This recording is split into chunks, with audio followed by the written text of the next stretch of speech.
Graham Linehan isn't just a liar, he's a hypocritical liar. He's a grotesque yet vivid example of mirror propaganda. That's a term used to describe the way in which the far right accuses marginalized communities of doing things they themselves have done or are presently doing. That's what we're here to talk about. Specifically the way in which Graham Linehan has come out in support of experimenting on children in a way that would violate numerous articles of the Nuremberg Code, all as part of an ideological attempt to force young trans people back into the closet, or worse. But before we can discuss that, a quick content warning for the following: transmisia, psychological torture, suicide, and genocide. If our work has helped you, please consider supporting us via Patreon so that we can keep the channel running. You can also help us by liking, commenting, and sharing our work on social media.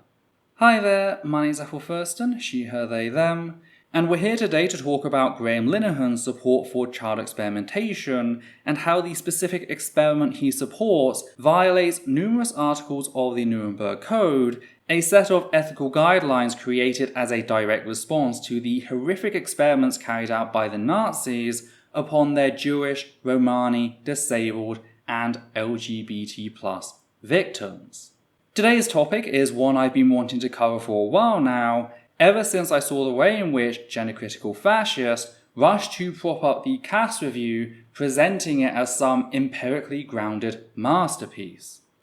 It isn't. We've already debunked the Cass Review in our video, exposing the dangers of anti-trans fascism, regarding the Cass Review and Labour's downfall, demonstrating the review's many flaws which have led it to be rejected by every major medical institution around the globe. Sadly, the Tory government ignored this, using said review to push forward the fascist agenda, invoking it as justification to strip trans youth of essential healthcare, even though the review itself made no such request. That's when an NHS whistleblower came forward about the facts that a similar temporary ban put in place in 2021 following the now overturned Bell v Tavistock case had driven no less than 16 children to suicide, a fact that both the Tory government and Hilary Cass had previously been made aware of. This was then followed up by a second NHS whistleblower who not only confirmed everything the first had said, but also provided evidence that the Tory government had threatened doctors who voiced their concerns regarding said suicides, with said government doing everything it could to cover up the state-sanctioned murder of trans children. Yet perhaps most disappointingly, the most recent ban was not overturned as Labour came to power, with Labour's Health Secretary, Wes Streeting, doubling down on the intentional murder of trans children. If you want more information, please do check said videos. They'll be linked in both the transcript and the video description. As always, they're fully referenced, meaning you don't have to take my word on trust. You can always check everything for yourself. Which brings us back to Graham Linehan, specifically the way in which he continues to assert that supplying trans youth safe and reversible puberty blockers first developed for cis children in the 1970s, meaning those who first used them are now in their 60s with no sign of adverse health effects, is akin to human experimentation like that carried out by the Nazis inside of concentration camps. This can perhaps best be seen in his blog post titled Gilead and the BBC, A Marriage Made in Hell, which was published towards the end of June this year. The blog itself is about the BBC's unwillingness to report on the WPATH files, a paper published by Environmental Progress, a far-right opinion mill that spends most of its time attacking climate science and renewable energy. The paper was written with the intent of discrediting the World Professional Association for Transgender Health, or WPATH, standards of care. Now, we've just published a short video exposing both Environmental Progress and the WPATH files themselves, specifically how Environmental Progress was caught fabricating evidence earlier this year, and the way in which the WPATH files presented high satisfaction rates among trans people who have undergone medical transition as proof that trans people are actually unsatisfied, somehow creating an unfalsifiable and thus entirely pseudoscientific position. Again, check the video for more on that. But what we're interested in today's video is Linehan's introduction, which reads, quote, "When I said to Sarah Smith on Newsnight that Nazis and trans activists had in common that they both enjoyed experimenting on kids, Smith treated me like I had lost my mind. But the WPATH files revealed the shocking truth of that even before the Cass review. This was an ideological, radicalized group of men conducting hormonal and surgical experiments on children, adolescents, and vulnerable adults." End quote. He then later returns to said Newsnight interview at the very end of his blog, reiterating that, quote, "You know, I thought again of Sarah Smith shouting Nazi at me when I read in the files that WPATH doctors discussed giving a homeless man vaginoplasty, a procedure first carried out by Dr. Erwin Gorbant, who went on to join the Luftwaffe and conducted hypothermia experiments on prisoners at Dachau." End quote.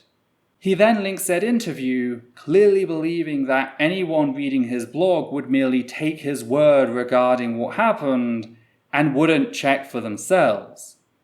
Thankfully, I covered this very interview in 2020, just as Graham Linehan was threatening to sue me for calling out his support for child torture, so I knew that Linehan was lying when he asserted that Sarah Smith had shouted Nazi at him.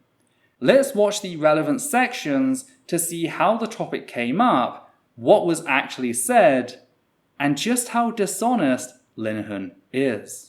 So I thought I'd step in and, you know, I don't have a boss as such. Yeah, but has stepping in made the debate any better? I mean, a lot of people say that the language you've used, some of the dismissive terms that you've bandied about have actually increased the toxicity of this debate. Can you give me an example? Yes, you can. Yeah, I'll give you several if you want. So what about comparing people in the trans debate to speaking out against Nazis? I mean, that's pretty extreme.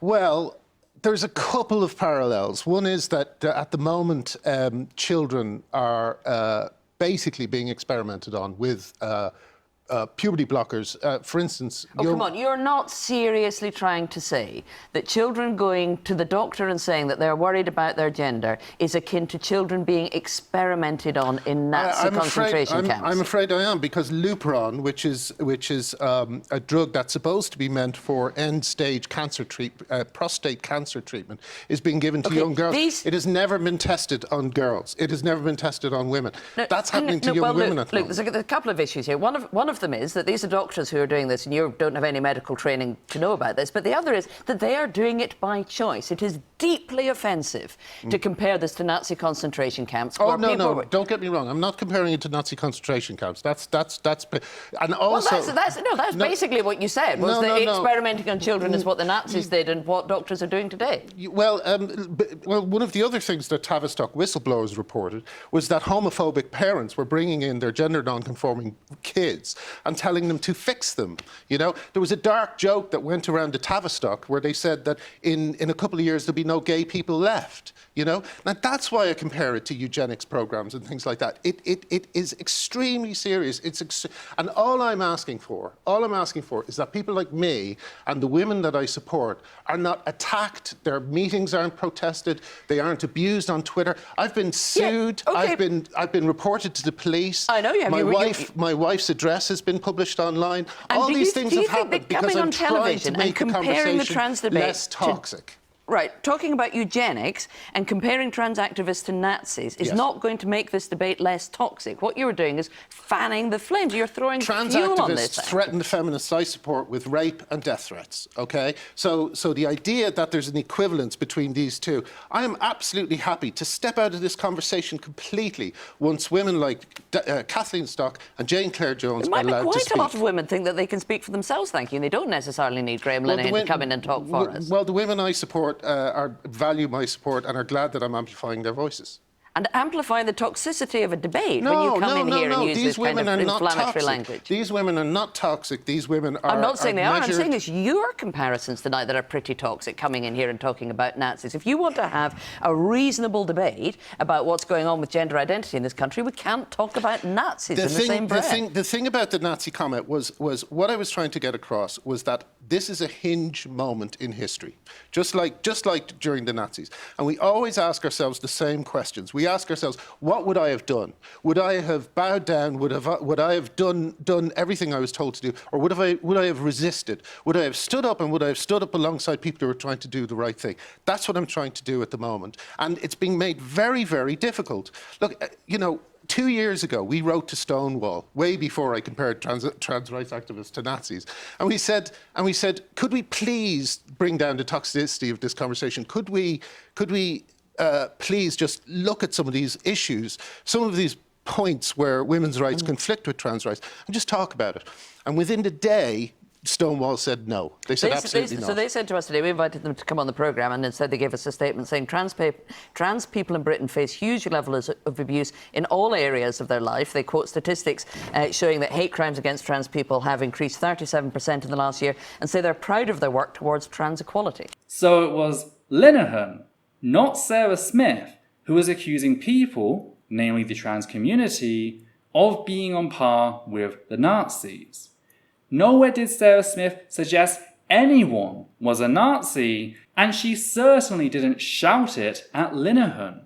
But all he can do is lie, framing the women who question his bullshit as being overly emotional women who should be ignored or lied about and subsequently abused into silence. Old school misogyny. Of course, our video went on to debunk Linehan's numerous lies, everything from his assertions regarding Lupron to his erasure of gay and bisexual trans people. But perhaps most important is the fact that Graham Linehan actively engaged in Holocaust denial, both in the 2020 interview and his 2024 blog post, erasing the facts that the groups targeted by the Nazis for extermination included trans people. Because, contrary to what anti-trans bigots like to assert, trans people are not some new phenomenon. We have existed since the dawn of humanity and were present in Germany at the start of the 20th century. This led Jewish sexologist Magnus Hirschfeld to begin studying us and even offer us support at the Berlin Institute for Sex Research. Magnus is the one who first coined the term transvestite, which, at the time, referred to all trans people, including those who were given HRT. Sadly, when the Nazis rose to power, they began presenting Magnus as a source of degeneracy. The social decay fascists argue weakens society. The Nazis raided the institute, arrested its staff and service users, and seized its literature. Said literature would then be destroyed in book burnings, providing the bulk of what was destroyed early on. Yet the horror didn't end there. For you see, trans people, as with the rest of the LGBT+ community, were forced into concentration camps bearing the pink triangle, camps in which they were routinely tortured and experimented on. Yet Graham Linehan and his peers would not only deny these crimes, but now seek to accuse victims of the Holocaust of being secret Nazis. They very often point to the fact that the Nazis didn't refer to trans people as proof that we didn't exist at the time and weren't persecuted. Yet, as acknowledged by the United States Holocaust Memorial Museum, the Nazis did not differentiate between straight trans women and gay men.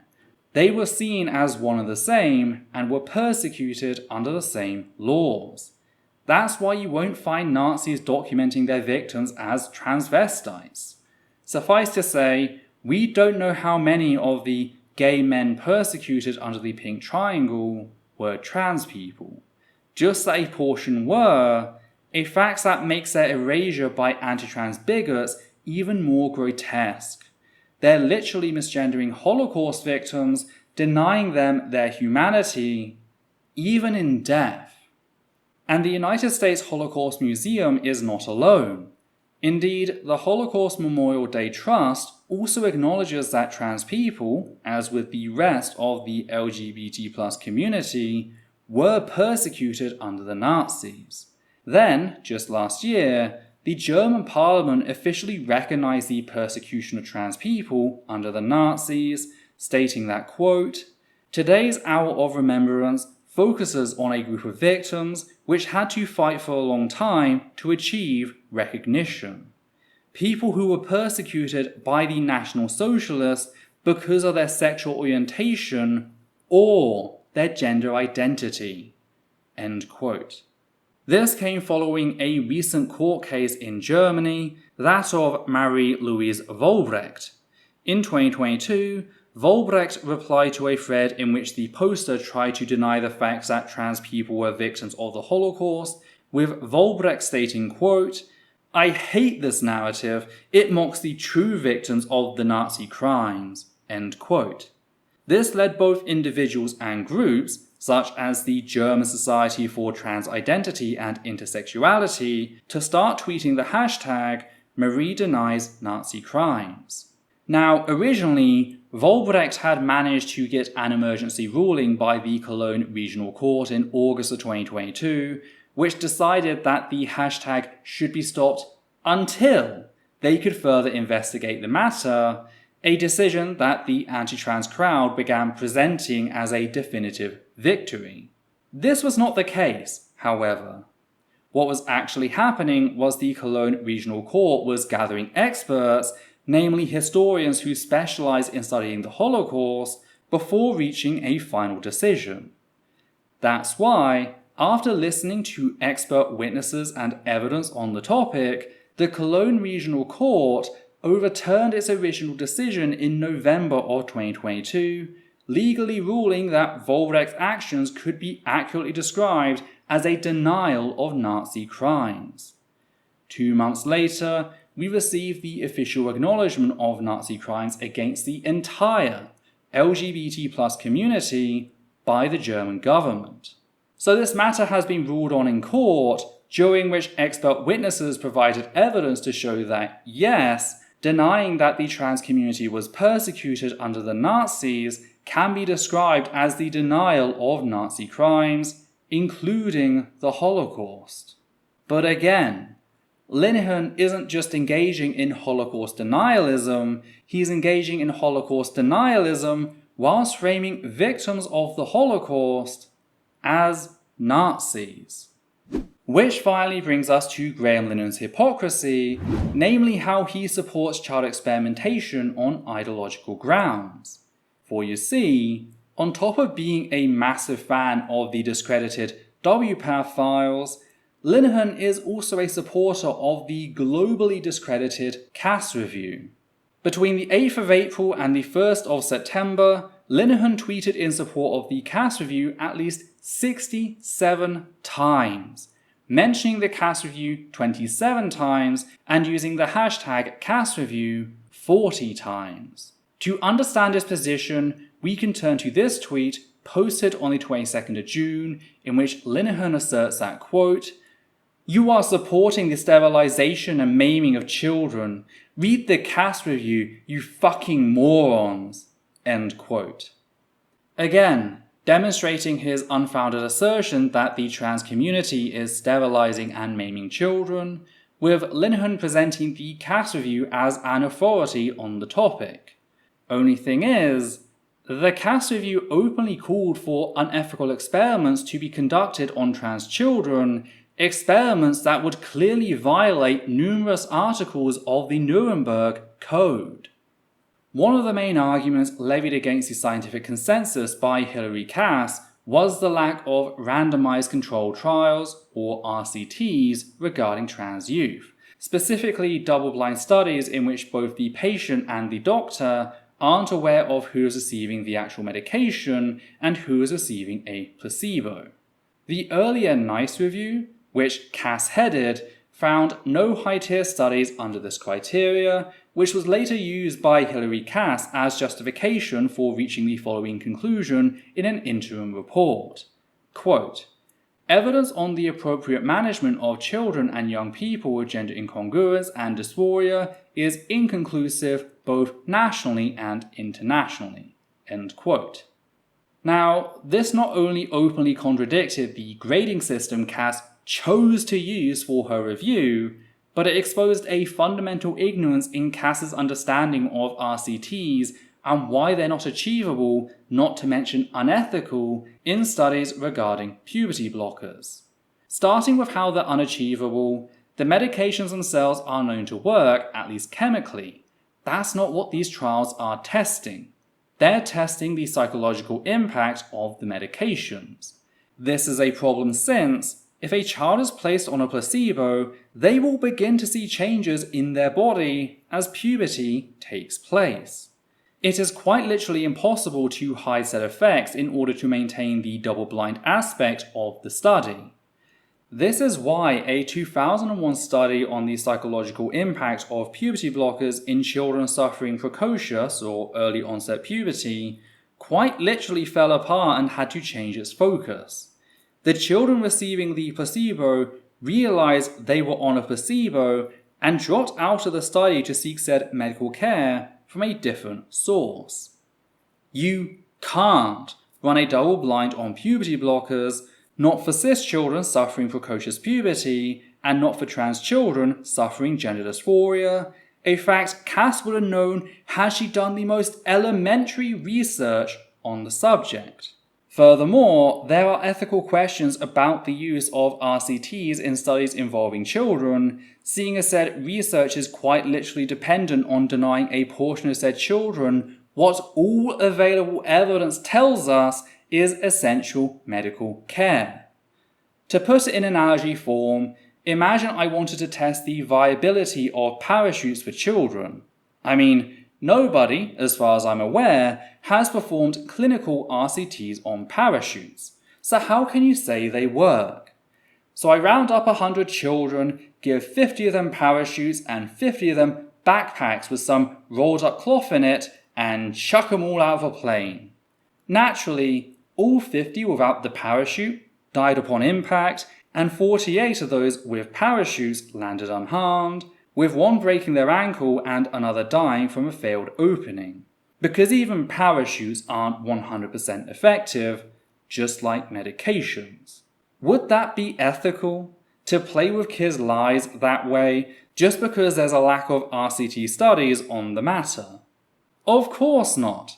It'd be cruel and unnecessary, and thus a clear violation of medical ethics. But it gets even worse when we consider how the Cass review ignores the studies that it purports to accept. You see, as well as the NICE reviews, the Cass review makes use of a 2024 paper which the Cass review describes as, quote, an update to the NICE review, end quote, specifically the one relating to puberty blockers. And it's that 2024 paper that divided 50 studies into 3 separate tiers: high, moderate, and low quality. Of the 50 papers, 24 were found to be of low quality and were subsequently dismissed. Meanwhile, 25 were found to be of moderate quality, whilst 1 was found to be of high quality and were thus accepted. So that still leaves us 26 studies to work with, the vast majority of which showed a positive impact via the use of puberty blockers, leading the Cass review to conclude the same. Right? Well, no. Neither the original paper nor Cass acknowledge the facts that there's still an overwhelming consensus spread across those 26 studies. And in case you're like me and are wondering whether it had anything to do with that single high-quality study mentioned, that perhaps its results completely contradicted everything found in the plethora of moderate and low-quality studies, I'll just read you its conclusion here. Quote, transgender adolescents show poorer psychological well-being before treatment, but show similar or better psychological functioning compared with cisgender peers from the general population after the start of specialized transgender care involving puberty suppression. End quote. Again, this is what both the paper and the Cass review accept as a high-quality study, yet its conclusion has just been ignored allowing them to pretend like there isn't a clear consensus on the fact that to deny trans youth puberty blockers is condemning them to extreme and prolonged psychological harm. To add to this, we have the Tavistock 16. That is the 16 children who took their own lives following the 2021 ban on puberty blockers in the UK, deaths which the whistleblowers were explicit in that they raised the issue with both the then empowered Tory government and Hilary Cass.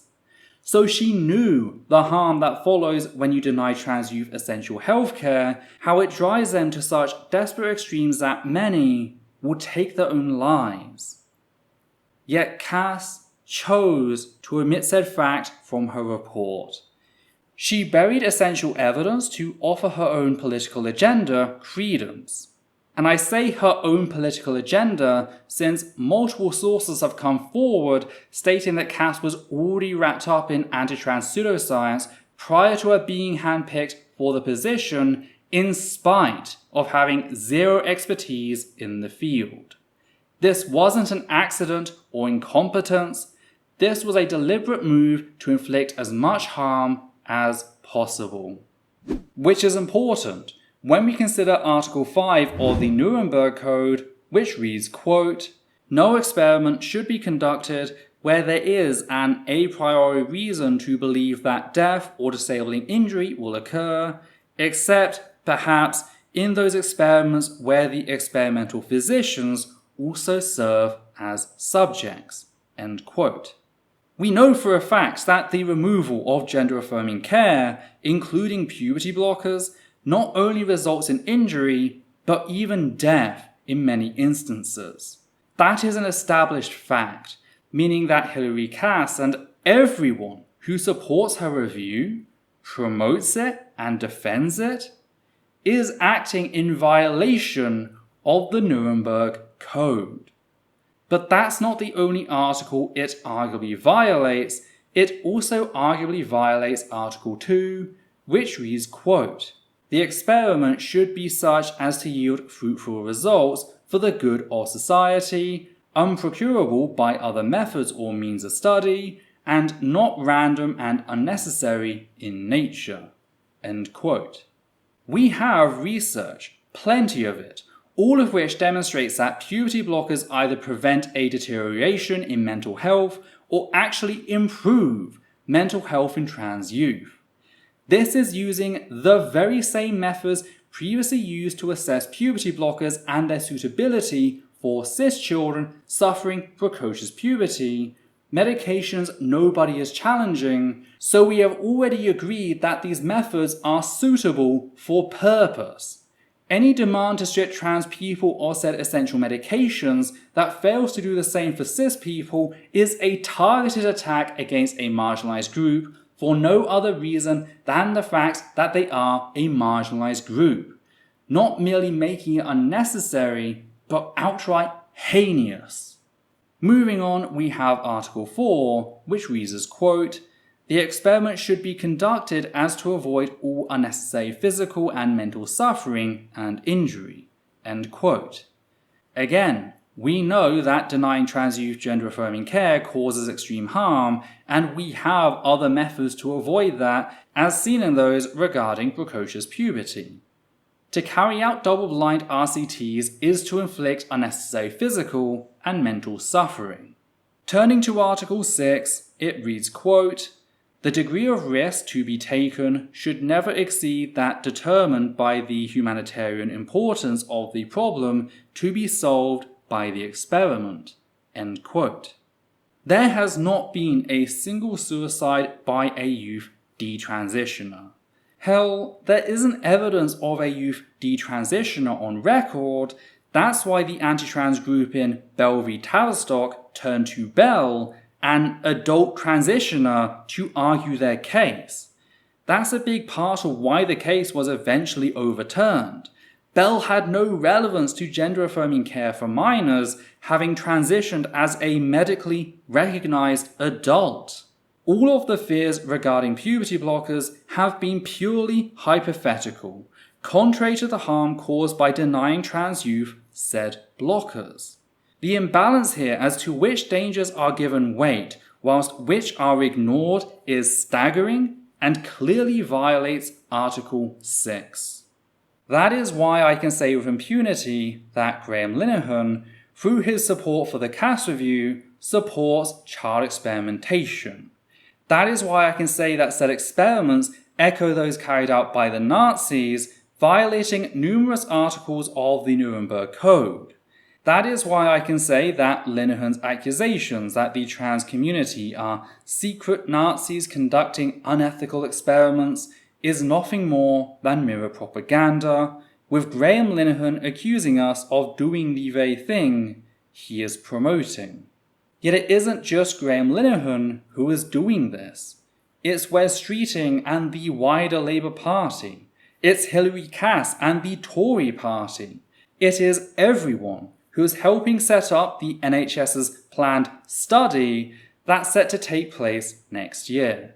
A study which is, as shown earlier, doomed to fail, harming countless children for absolutely no reason other than a desire to inflict as much pain and suffering as possible.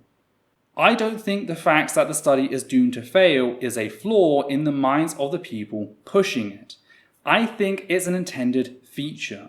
I think that when it does ultimately fail, said failure will be used as justification to start a new study doomed to fail, which will then be used as justification to start an even newer one, and so the cycle continues, going round and round, trapping trans youth in a form of eternal purgatory, inflicting untold harm. Make no mistake, everyone supporting this system of violence is complicit in crimes against humanity and should be treated as such. The fascism of the 20th century is back, and it needs to be dealt with. Though what do you think? How do we convey to people the severity of the violence being inflicted upon the trans community? How do we put an end to this barbaric display whilst also bringing about justice for its victims? What form should that justice take? Did you notice something I missed? If so, be sure to let me know in the comments down below. And if you appreciate what we do here and want to keep us running, please consider becoming one of the wonderful patrons who make our work possible. You could also make a one-time donation via PayPal or Super Thanks on YouTube.